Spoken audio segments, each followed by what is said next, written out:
Bienvenue dans le Voyage des héros, le podcast où chaque semaine, un invité me raconte son aventure extraordinaire. Des défis, des victoires, des leçons de vie. Prêt à embarquer pour un nouveau voyage?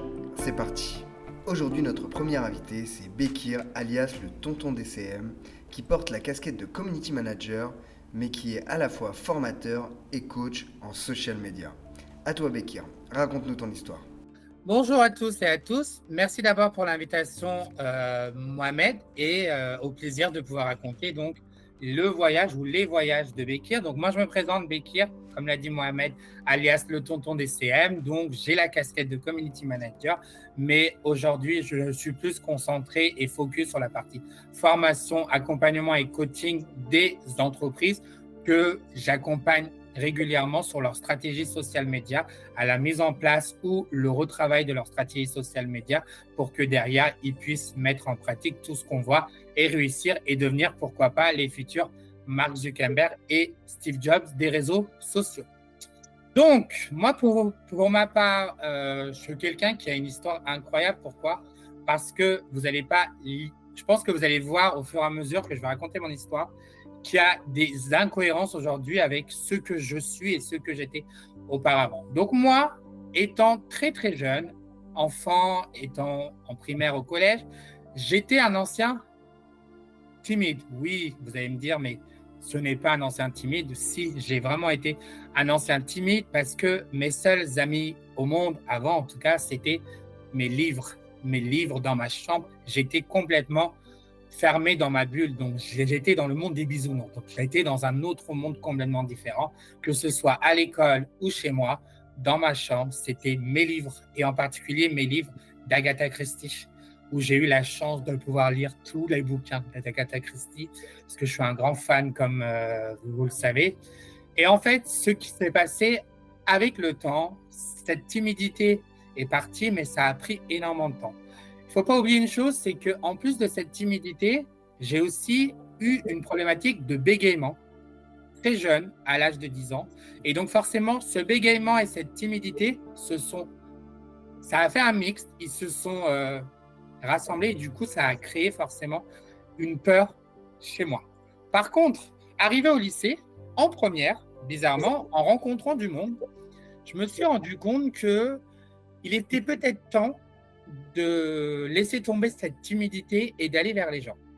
À l'époque, j'avais une personne dans ma classe, un ami très sympathique avec qui j'ai eu la chance de faire les 400 coups, mais avec le temps, on est parti. Comme vous le savez, on se sépare avec l'âge et avec le temps de ses amis importants. Et c'est lui, en fait, qui avait commencé un peu à me faire vaincre ma timidité. Arrivé en fin d'études en 2014, la seule chose que je voulais aujourd'hui, c'était avoir un travail. Sauf que, comme on le savait, le domaine du marketing était déjà bouché avant même que je sois diplômé. Donc, ça a été très compliqué.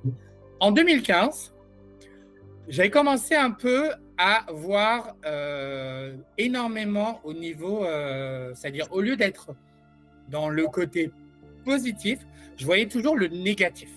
Même quand je recevais une réponse négative ou 10 réponses négatives, je me disais, moi, je ne suis pas fait pour le monde du travail. En 2015, un jour, je propose à mon ami d'enfance, que je fais un clin d'œil ici, donc Sophia, si tu entendras ce podcast, sache que je suis vraiment très content de l'action que tu as faite ce jour-là. Donc, on était en train de discuter autour d'un verre, on est en terrasse et il y a plein de personnes autour de nous. Et d'un coup, je commence encore à être négatif, à ne pas penser, voilà, et je bois du noir. Mon ami d'enfance me dit, Beck, parce qu'il m'a toujours appelé comme ça, arrête, s'il te plaît, tu commences à me faire chier, je commence à en avoir marre, s'il te plaît, reprends-toi. Donc moi, je continue, négativité sur négativité. Et là, incroyablement, je ne sais pas qu'est-ce qui se passe, mon ami d'enfance arrive et me met une claque. Une claque, et oui, une claque. Je m'y attendais pas du tout. Moi qui est sur le choc, je ne réagis pas pendant quelques minutes. Tout le monde se retourne autour de nous en disant mais qu'est-ce qui se passe ? On nous sort même une blague, on entend trois femmes dire, voilà, trois jeunes femmes dire ah ça doit être sûrement une rupture et il l'a très mal pris. Genre, alors que pas du tout. Il était déjà en couple et j'étais déjà en couple à l'époque. Donc, voilà. Et du coup, le serveur arrive, il me dit, vous allez bien, monsieur, vous avez besoin d'aide? Je fais, non, non, écoutez, tout va bien. C'est juste que mon ami d'enfance m'a fait voir le jour parce que j'étais en effet dans un monde imaginaire et je me suis retrouvé là. Donc, ce qui s'est passé, c'est qu'après ça, j'ai réussi à trouver un emploi en tant que community manager, mais forcément, comme j'avais un manque de confiance en moi et que j'étais encore dans le côté négatif, finalement, la claque n'a pas beaucoup aidé. La claque va m'aider un peu plus tard.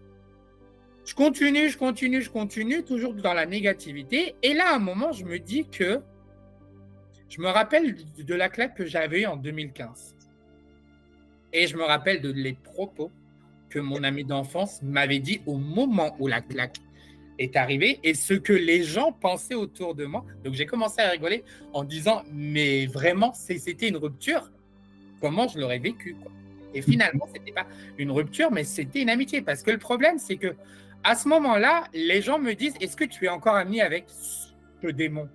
Mais oui, je suis toujours ami avec ce démon. Et au contraire, c'est mon ami d'enfance. Il avait 11 ans quand je l'ai connu. J'avais 10 ans. Donc forcément, c'est ça qui faisait aussi la force. Vers 2017, en 2016, bien sûr, je trouve un travail.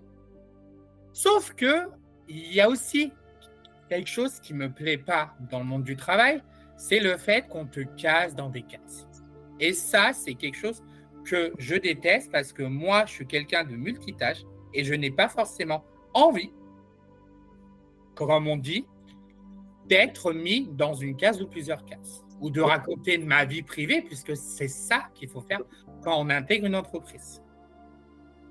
En fait, c'était tellement saoulant et fatigant qu'un jour, j'ai écrit ma lettre de démission et je suis allé dans le bureau de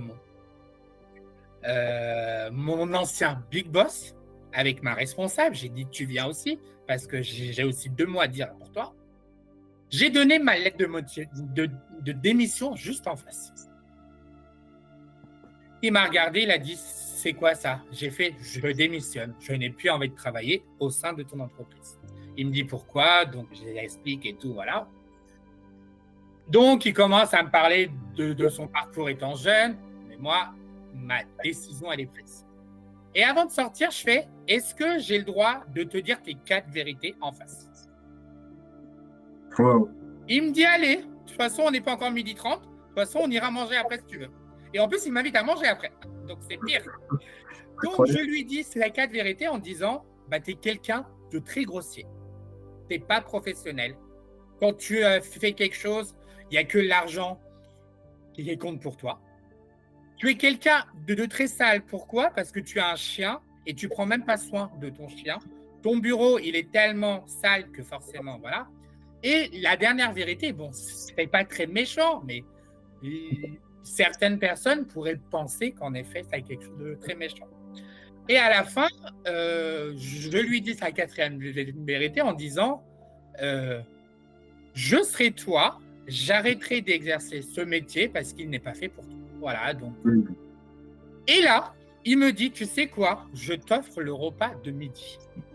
Et en plus, je t'offre un verre pour ce que tu m'as dit.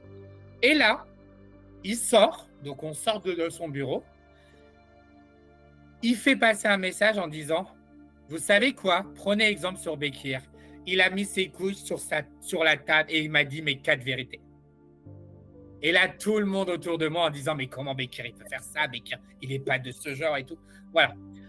En quittant cette entreprise-là, il me permet même d'avoir des indemnités de chômage. Donc, c'est super, c'est intéressant et tout. Entre-temps, bah, forcément, quand je suis au chômage, donc je me dis, allez, autant en profiter. Ça fait des années que j'ai travaillé en alternance et en tant que salarié. Pourquoi je ne me prendrais pas une année sabbatique? Et c'est là que les mots de mon ami d'enfance et ma claque reviennent. Ça commence à résonner en moi et je me dis, tiens, et si il était temps d'essayer, pourquoi pas, l'aventure de freelance avant mes 30 ans. Mm. Et là, je me dis, tiens, Bekir, tu as un challenge, mais j'ai une boule, j'ai peur, j'ai tellement peur que je me dis que j'ai peur de ne pas y arriver. Et on appelle ça le changement. Jusqu'à présent, tout ce que j'ai raconté, c'est un changement. Entre quand j'étais gosse, jusqu'à avoir mon premier emploi et tout, voilà. Donc, c'est beaucoup de changements. Je me suis dit, allez, bon, Bekir, c'est pas grave, lance-toi dans l'aventure de freelancing. Et c'est là que je rencontre mon associé suisse. Donc, ça se passe très bien pendant 9-10 mois. Tout le monde voit le vrai visage de mon associé, sauf moi. Forcément. Moi, comme je suis le mec qui ne fait pas forcément attention autour de moi, voilà. Tout le monde me le dit, y compris mes parents, mes amis proches, mon ami d'enfance aussi. Il me dit, il est un peu chelou, ton associé. Et au bout de 10 mois, on arrête notre activité parce qu'il part du jour au lendemain avec l'argent qu'on avait gagné. Wow. Je me dis, mince, je me suis fait encore avoir une deuxième fois. Après la claque, là, je me fais avoir. Voilà, bon, la claque, je l'avais méritée, mais ça, je ne l'avais pas forcément mérité. Donc, je me dis, bon, Bekir, ressaisis-toi. Et là, cette fois-ci, c'est moi qui me mets une claque en disant, c'est bon, il est temps de se réveiller et de commencer à chercher des vrais clients. Alors, je trouve mes premiers clients donc, dans le graphisme et tout, et pas vraiment dans le community management. Mais avec le temps, je commence à en avoir. Donc, je commence à avoir 4, 5, une dizaine de clients par mois. Donc, c'est top, une bonne rentrée d'argent et tout, voilà. Sauf que je reprends les études en 2019. Donc, après mon master, je fais un double master, donc une deuxième année de la master, mais en deuxième année en alternance. Bien sûr, en alternance, ça se passe très mal. En école, ça se passe très mal.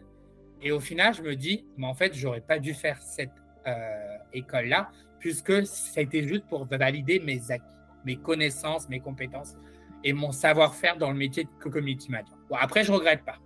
Et là arrive le Covid. Moi, je t'interromps. Tu dis, bien sûr, ça se passe très mal. Est-ce que tu peux nous expliquer pourquoi est-ce que ça se passe mal? Oui, alors en gros, c'est que je tombe sur une agence de communication qui m'embauche comme community manager. Mm-hmm. Sauf que finalement, je me retrouve comme content manager à créer du contenu sur des sites web de clients, qui n'est pas forcément mon point fort, puisque moi, je fais partie de la génération Y qui fait beaucoup de fautes. En tout cas, de mon côté, je fais beaucoup de fautes, mais là, j'en fais de moins en moins, puisque j'ai appris avec le temps. Et à l'école, pourquoi? Parce que personne ne me fait confiance, parce que je suis un ancien freelance. Et qui dit ancien freelance dit que les gens pensent que je connais tout. Au final, j'ai appris des choses. Mais au final, je n'ai même pas obtenu mon diplôme. Et je ne regrette pas, parce que je me dis une seule chose, c'est que cette expérience-là m'a permis de me remettre dans le bain en tant que freelance.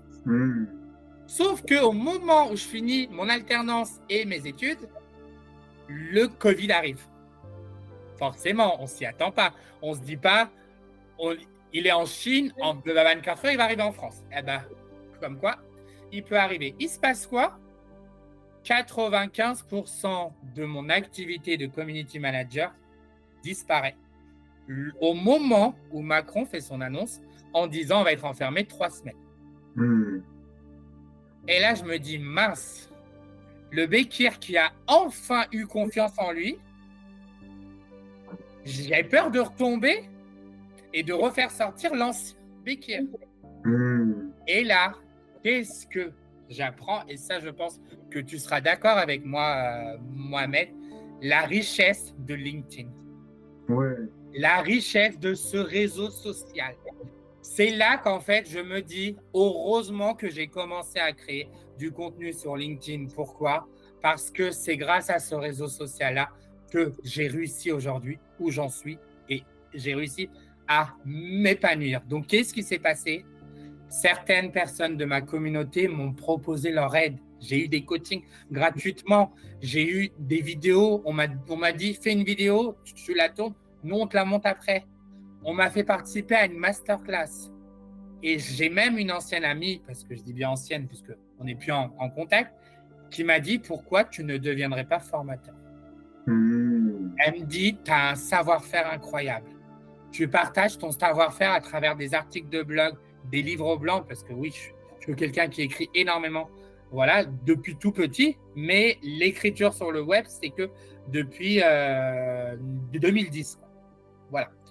Derrière, ce qui s'est passé, c'est que cette confiance-là est revenue et j'ai commencé, d'où le fait que j'ai gardé la casquette de community manager, mais je ne suis plus community manager, même si ça m'arrive de temps en temps de le faire avec mes clients que je forme ou que j'accompagne. Donc, ça va faire bientôt 4 ans à la fin de l'année que j'exerce le métier de formateur.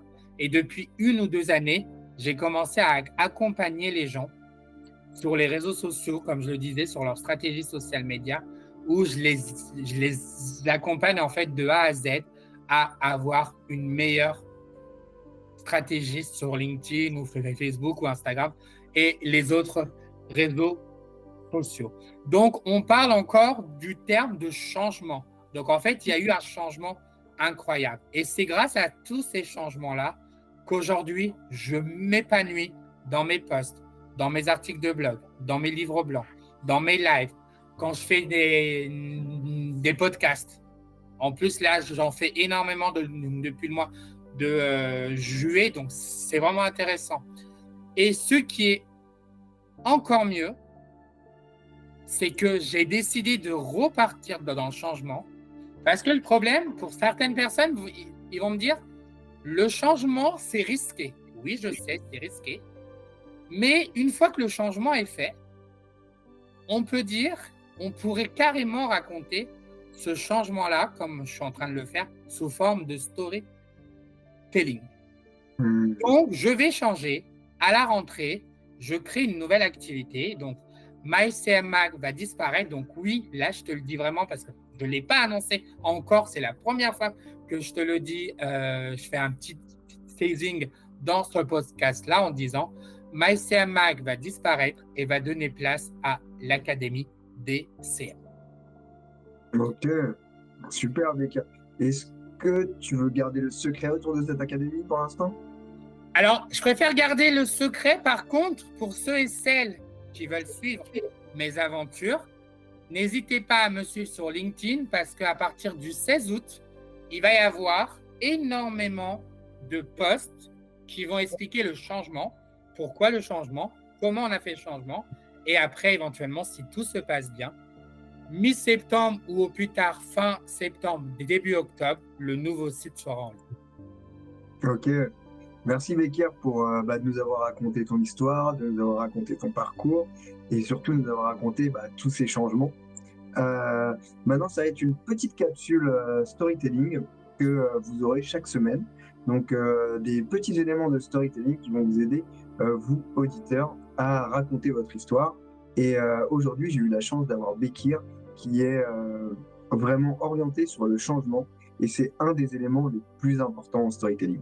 Lorsque vous racontez une histoire, il faut qu'il y ait un changement d'état entre le début de l'histoire et la fin de l'histoire. Avec Bekir, on avait un garçon timide qui était enfermé dans ses livres au début et qui aujourd'hui est formateur de talent, qui a accompagné plus de 4700 personnes, il me l'a dit au début quand on a préparé ce podcast.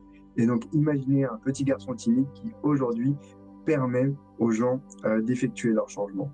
Et c'est exactement la réflexion que vous devez avoir, vous, quand vous racontez votre histoire, de vous poser 2 questions. La première, c'est quel changement s'est opéré chez moi entre le début de mon histoire et la fin de mon histoire, et quel changement je crée chez les personnes que j'accompagne. Qu'est-ce qui se passe entre le moment où un client vient me voir et où il a fini, par exemple, mon accompagnement, il a utilisé mon produit, mon service. Donc, ce changement d'état est un des éléments les plus importants en storytelling. Je pense que tu es d'accord avec moi là-dessus, Bekir. Oui, et je rajouterai juste une petite chose, mais je pense que vous allez l'entendre pendant que je parlais, le sourire. Le sourire est aussi un de mes points forts aujourd'hui. La majorité de mes clients me trouvent grâce à mon sourire, c'est-à-dire c'est pas que la valeur ajoutée qui fait de la différence, mais en effet, le sourire joue beaucoup. Et je pense que le fait de raconter son storytelling en rigolant, malgré les galères qu'on a eues. C'est ça qui fait aussi le côté authentique de l'entrepreneur. Génial. Et du coup, Bekir, là, je t'ai donné le temps de raconter ton histoire, d'avoir le temps de bien dérouler, de revenir vraiment à ton enfance, etc. Mais si tu devais raconter ton histoire en une phrase ou de façon très très courte, comment est-ce que tu pourrais nous transmettre ça? Alors moi, je dirais juste une phrase très simple qu'on a travaillé avec toi avant de faire ce podcast. Je provoque chez vous le changement qui m'a aidé à devenir moi-même.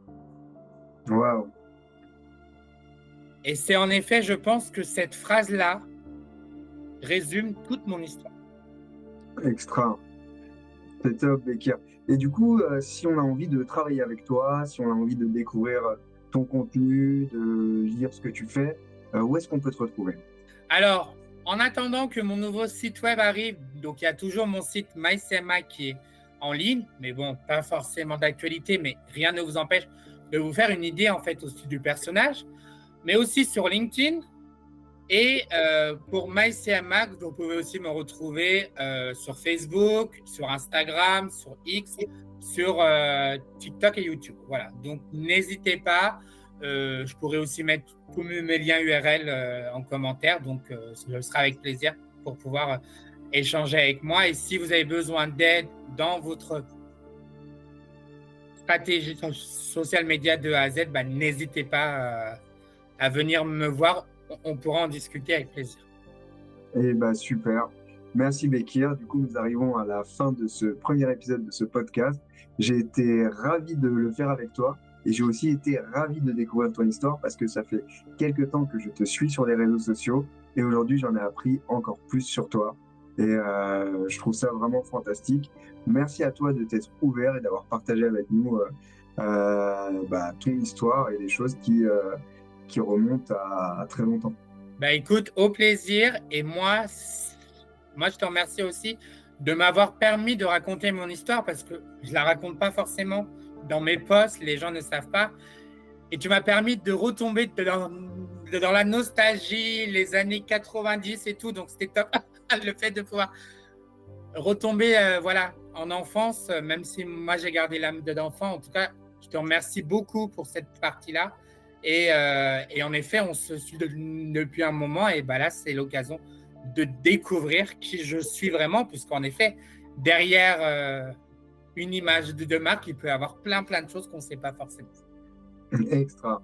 Merci Bekir. Je vous dis merci d'avoir écouté cet épisode et on se retrouve la semaine prochaine pour un prochain épisode du Voyage des héros. À bientôt.